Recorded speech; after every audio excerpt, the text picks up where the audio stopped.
Hebrews 7. And I understand there are many here that are not aware of what all we've gone through. But we've been going through the book of Hebrews, and I know we're 7 chapters in, and almost 7.5 chapters, and so you may be a little bit behind, but if you would like to, yep, thank you, I see that. Appreciate it. If you need to know, if you would like all the notes, then I'd be more than happy to get those to you. They are on my computer. Just got to give me a minute and let me get them all printed off for you. But there's quite a few notes. I'm pretty sure if you had any time inside the Word of God, you won't have a hard time catching on where we're at. So, Hebrews chapter 7. And I'm just going to read just the first few verses, and then I'm going to jump down to the very end of the chapter. That way we don't take up all of our time reading today.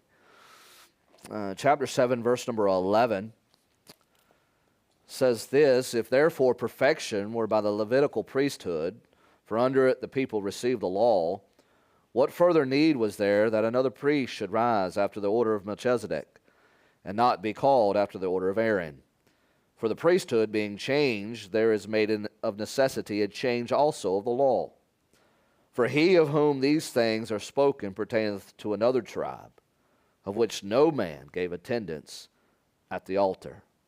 For it is evident that our Lord sprang out of Judah, of which tribe Moses spake nothing concerning the priesthood. And I want you, let's turn over here and let's start at verse number 22. Actually, let's go back to 21. Well, just skip back to 20. Let's do that. Inasmuch as not without an oath, for he was made priest, speaking of Christ. For those priests were made without an oath, but this with an oath by him that said unto him, The Lord swear and will not repent, thou art a priest forever after the order of Melchizedek. By so much was Jesus made a surety of a better testament. And they truly were many priests, because they were not suffered to continue by reason of death. But this man, because he by so much was Jesus that ever to make him became us undefiled sinners and made higher the heavens, who needeth not daily as those high priests to offer up sacrifices, first for his own sins, and then for the people's. For this he did once, when he offered up himself. For the law maketh men high priests, which have infirmity, but the word of the oath, which means the word that God spoke, which was since the law, maketh the Son, who is consecrated forevermore. So we want to look at the fulfillment of a better priesthood. The fulfillment of a better priesthood. And so this is continuing on to our the ancestry, I guess how we started out before, because we know everything inside of Hebrews is always looking at something better. And so it's always looking towards something better. That's what Paul is telling them from the very beginning, all the way up to where we're at now, and he'll continue to do that even as we get into Hebrews 9, Hebrews 10, talking about a better sacrifice and talking about how things are much better through Christ. And so in July, we left off looking at the priesthood of Melchizedek. We looked at we saw his mystery, we saw his majesty, and we saw the meaning in the order that he was given. He went off the scene just as fast as he came onto the scene. You don't see him. You only have a few verses in Genesis 14 where he is actually in conversation with Abraham. And then you don't hear about him again until you get to Psalm 110 and verse number 4. And then when you have him there, he's just spoken of, and it's actually quoted multiple times throughout Hebrews. And it's quoted again, Psalm 110 and 4 is quoted again here in verse, I believe it is, I didn't write it down, verse number 21.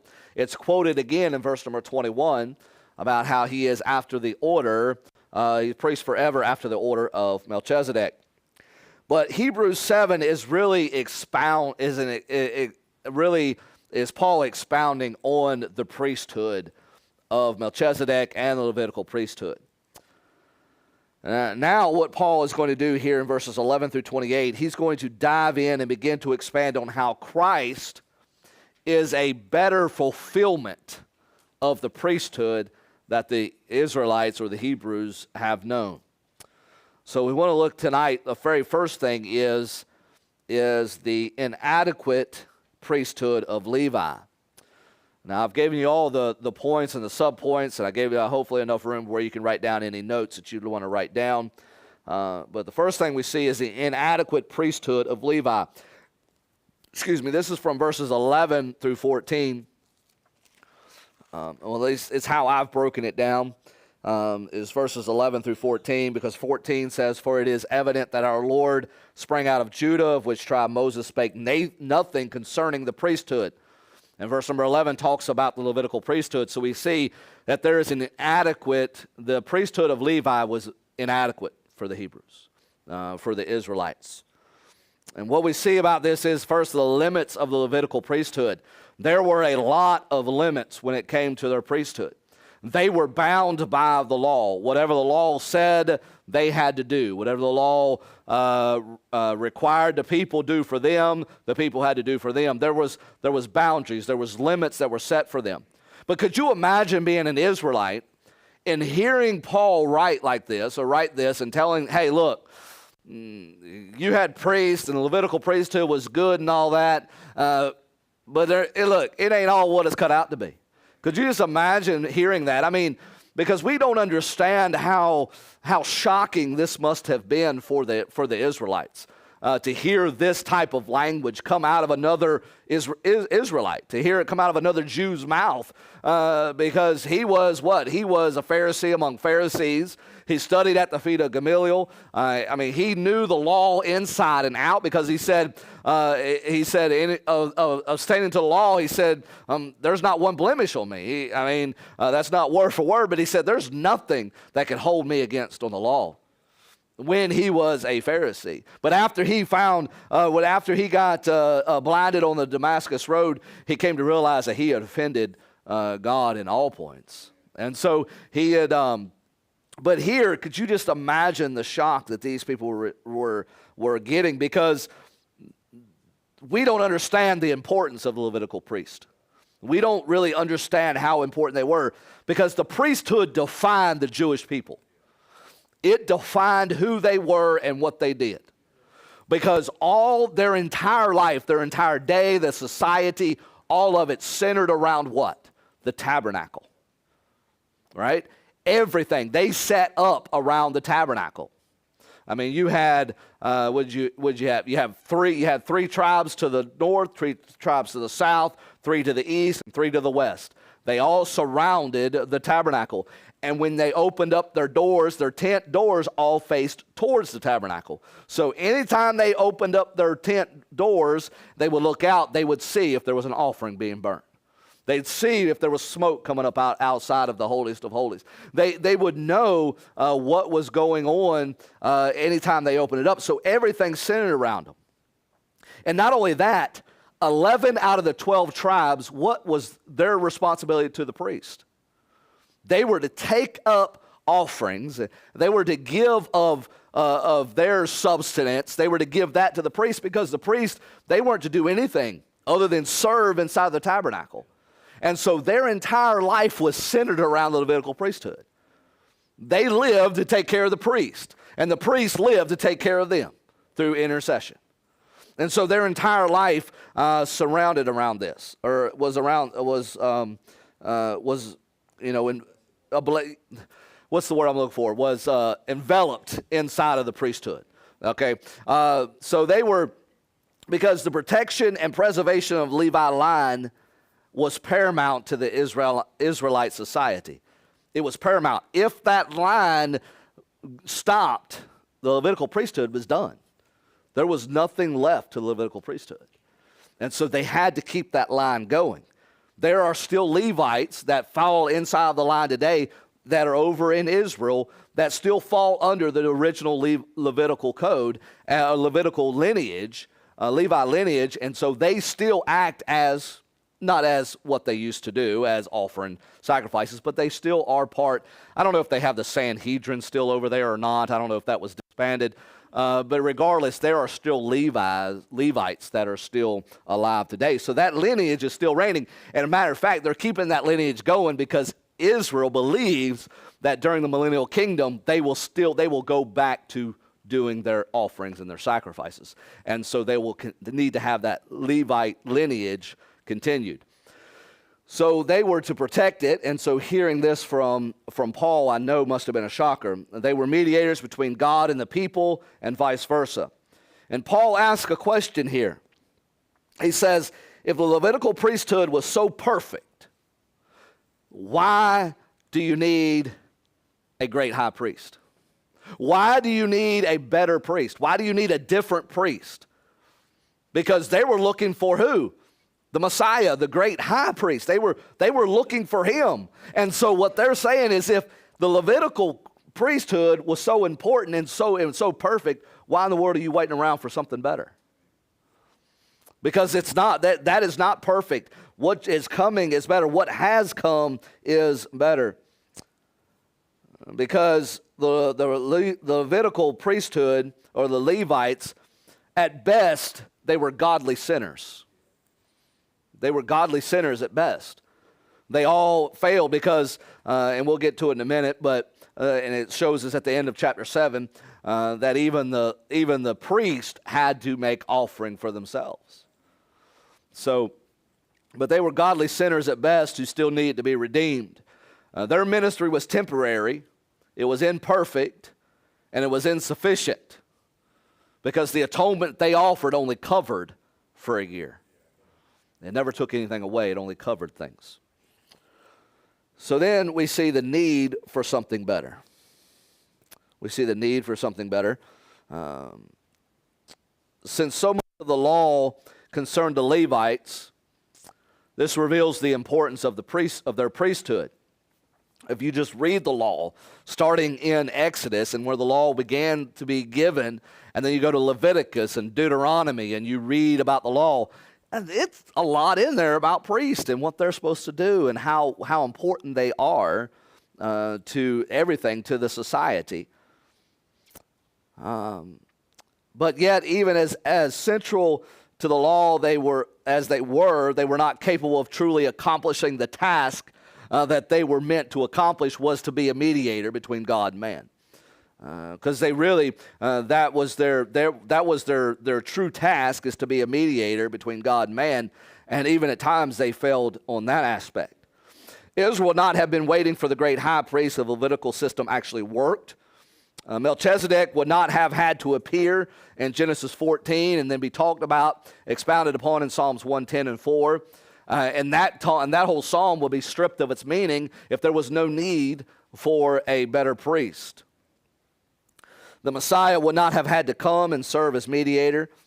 Verse 12 here shows that if the priesthood changes, so if the priesthood goes from the Levitical priesthood and it changes to a new priest, a new lineage, what's going to have to happen? The law is going to have to change too. It says there in verse number 12, it says, for the priesthood being changed, there is made a necessity a change also of the law. Because the law encompassed so much of Levitical priesthood, if you do away with the Levitical priesthood, you've got to change the law. The law has got to be changed. So the coming of a new priest signals a whole new covenant arrangement. So with a new priest coming on the scene, out of a new lineage, out of a new tribe, the whole arrangement of the covenant changes. Verse 13 and 14 tells us from where there is a new priesthood, that tells us where the new priesthood would come from. It tells us in 13 and 14, it tells us, for he of whom these things are spoken pertaineth to another tribe, of which no man gave attendance at the altar. which means that there was no man that was actually giving sacrifices at the altar. So this is not a Levitical or the Aaron lineage or any of those. This is a completely different tribe. So he says that there was another tribe, and verse 14 tells us which tribe that is. That it's going to be coming out of the Judah tribe, of which tribe Moses spake nothing concerning the priesthood. What was the Judah tribe? The tribe of Judah was the royal lineage. That's where all the kings were going to come out of, was out of Judah. And so here you go. Paul's telling them to say, all right, look, everything you've known about the Levitical priesthood is no good. And I'll get one better for you, that the new priest is one coming out of Judah. And so now it's getting to look at this man that's why he talked so much about Melchizedek. Because he was getting them to see that Melchizedek, he was the king of what? Salem. And so he was a king and a priest. He was the only king and priest that we see throughout the Old Testament until we get to Christ in the New Testament, who has now become our priest and our king.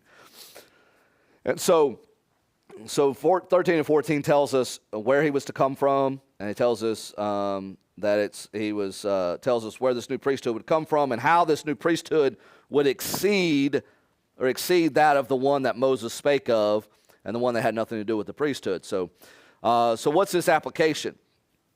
Well, we need something more than external forms. That's what we need to look at. That's how we can apply it to ourselves. We don't look. Religion is good. It has its pluses. There's a lot of negatives to religion because you get more tradition than you do actual worship, and you get more tradition, and they become the law of the land than what the Bible does. But religion is good, but it's not about what happens externally. It's about what happens internally. I'm not talking about internal inside these four walls. I'm talking about internal inside of each one of us. And as what Paul will begin to show us here in Hebrews 7, he'll begin to show us just how that happens on the inside of us. So we don't need to rely on just external forms. We need a priest who can bring us fully to God. One that doesn't just atone for a temporary period of time, but one that can actually bring us to God, fully to God. And thank God we get one of those. Point number 2 is quite long. I have a lot to say on point 2, so I'm actually going to stop there because I'm going to run well into 8 o'clock if I continue on. So I know that was real brief, but does anybody have any questions thus far about that?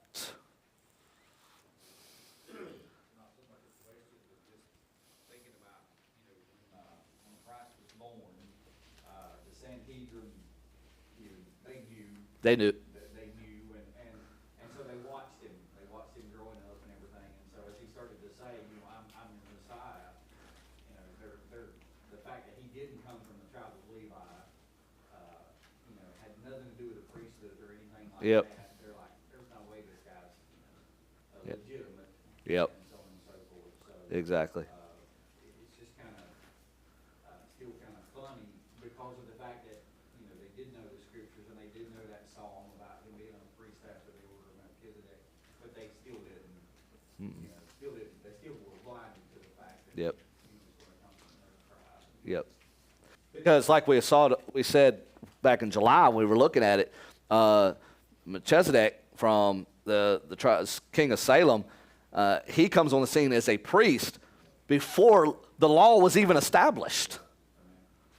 And so he comes from he was a Gentile. He was a Gentile priest and a Gentile king, and here we go, Abraham's now giving offerings and tithes to a Gentile. That's what would really throw everybody off. Because remember, Abraham was a what? He was a what's the word? It starts with a P. He was a he was a pagan, wasn't he? Yeah. Originally, because out of the year of the Chaldees. Yeah. So because there wasn't nothing established as far as an Israelite nation yet. There was no Jew yet. There was just Abraham. And so But for them to see that a Gentile, king of Salem, was a priest, and then the new priest, Psalm 110:4, says that he'll come after the order of Melchizedek, that should have sparked something in their head that he wasn't going to be part of the Levitical priesthood. But, you know. Jeff, did you have something? I made a little note, but you sort of talked about it already. What do the Levites have to do in modern times? And you're saying now that they would feel like the world will return to old Levite law and Jewish law, That Hebrew law? so they're waiting for the millennial reign, or for the coming of the Messiah, as he will be the great high priest, and he'll be the king. He'll sit on the throne of David, but he'll reestablish the law. He'll reestablish the Levitical law, and that they're keeping that Levitical, or that Levi line. They're keeping it alive for that reason, because they're waiting for that reign with the Messiah. Now, not to belabor everything, but, so they're the ones in Israel where they are trying to create the red heifer, and what else? What are the other things? Well, you got the Ark of the. They say they've located the Ark of the Covenant. They say they've located it, but I don't believe they have. But they say they've located it. They've created. They've got. So the way that I understood it back a while back, Netanyahu said that once that dome was destroyed, because that's where the new temple has to go. Has to go where the dome is at, because that was the original location of Solomon's temple. And so the new temple has to go right there. And he said once that tomb's destroyed, he said that they could have a new temple built in 3.5 years. Does that show you something? Do the Levites have anything to do with the desert blooming again, do you think? I don't know. I mean, because it is starting to bloom more now, isn't it? Yeah, I don't know. I haven't followed that part. Okay. I haven't followed that part. That's fine. But that's interesting, 3.5 years, isn't it? Because isn't that when the Antichrist is supposed to come on the scene? And establish himself? The 7-year, what do you call it? It's the 7 years of tribulation. So if he said they'll have it built in 3.5 years. So, but anyhow, so yeah. But the Levitical priesthood was a failure. But as we'll go further into Hebrews 7 there, we'll see that it had its purpose. It had a great purpose. Even Paul tells us about that in Romans as well. The law had a purpose. But a new, better hope has come on the scene. So a new covenant. And so hopefully we'll get to see that. Hopefully we might be able to finish that up next week. If not, we'll just continue on like we've always done. So does anybody have anything before we dismiss? Yes, ma'am. I wanted to ask, do they draw their rabbis from the Levite tribe, or They're supposed to. or the rabbis just whoever wants to go get a theological degree in Levitical? The way I understand, to be a rabbi, you have to be a Levite. I'm just curious, That's what I have understood is to be a to be a rabbi. we have rabbis across the nation and across the world, so even the synagogues across the world. Yeah. So are they? I'm sure it's changed now, but technically to be a rabbi, to be a master, that's what a rabbi is, a master teacher. To be a master teacher, you still have to be a Levite. They were assigned that in I just Yeah, I don't think it's the same like it is now, but that's how it's supposed to be. Because that is sure a lot of Levites, isn't it, that are across the world? well, I don't know. Just thinking, every major city has it. Yeah. I don't think they do it now, but they're supposed to, according to the law. So if they want to follow the law. So, but anyways, anybody else? All right, we'll be.